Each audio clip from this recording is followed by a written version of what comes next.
రష్మి గురించి రెండు తెలుగు రాష్ట్రాల ప్రజలకు ప్రత్యేకంగా పరిచయం చేయవలసిన అవసరం లేదు. జబర్దస్త్ షో ద్వారా స్టార్ యాంకర్గా మారింది. తరువాత హీరోయిన్ స్థాయికి ఎదిగింది. కానీ టీవీలో యాంకరింగ్ కార్యక్రమాలకే ప్రాధాన్యతని ఇస్తూ ఉంటుంది. ఈటీవీలో వచ్చే జబర్దస్త్ కార్యక్రమం ద్వారా సుడిగాలి సుధీర్, రష్మి జంట బాగా పాపులర్ అయింది. సుధీర్ ప్రస్తుతం సినిమాలలో హీరోగా నటిస్తున్నాడు. అప్పుడప్పుడు కొన్ని టీవీ కార్యక్రమాలకు అతిథిగా వచ్చి మెరుస్తున్నాడు. బుల్లితెరపై తిరుగులేని జంటగా పేరు తెచ్చుకున్న సుడిగాలి సుధీర్, రష్మి జంట నిజ జీవితంలో కూడా పెళ్లి చేసుకుంటారని చాలా మంది భావించారు. కానీ అదంతా కేవలం తెర మీద మాత్రమే.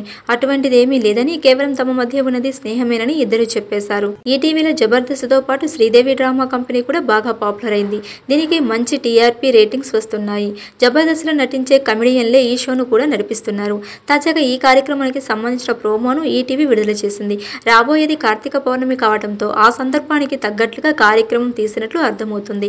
కార్యక్రమంలో భాగంగా శ్రీదేవి డ్రామా కంపెనీలో పాల్గొనే లేడీ కంటెస్టెంట్స్ నీటిలో దీపాలు వదులుతారు. కార్తీక పౌర్ణమి సందర్భంగా పెళ్లి కాని అమ్మాయిలు మంచి మొగుడు రావాలని కోరుకుంటూ నీళ్లలో దీపాలు వదలడం సాంప్రదాయం. రష్మి దీపాలను నీళ్లలో వదులుతూ తను మనసులో ఎవరినైతే కోరుకుంటున్నానో అతని తన భర్తగా రావాలని కోరుకుంటున్నట్లుగా భగవంతుడితో చెబుతుంది. తర్వాత రామ్ ప్రసాద్ ఎవరిని కోరుకుంటున్నో రష్మి ఎవరతను చెప్పమని కోరతాడు.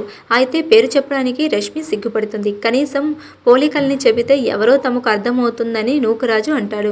తనకు కాబోయే భర్త గుర్రం మీద యువరాజులా వస్తాడని రష్మి చెప్పగా అది గుర్రం కాదు మేకేమో చూడండి అంటూ ఇంద్రజ సెటైర్లు వేస్తుంది. ఇలా సరదాగా ప్రోమో ఉంది. అయితే రష్మి పెళ్లి చేసుకోబోయేది ఎవరిని, ఆ అదృష్టవంతులు ఎవరు అనేది తెలుసుకోవాలంటే వచ్చే వారం వచ్చే శ్రీదేవి డ్రామా కంపెనీ చూడాల్సిందే. అయితే నెటిజన్లు మాత్రం రష్మి కోరుకుంది సుధీర్నే అని ఆమె మనసులో సుధీర్ మాత్రమే ఉన్నాడు అంటూ కామెంట్లు పెడుతున్నారు.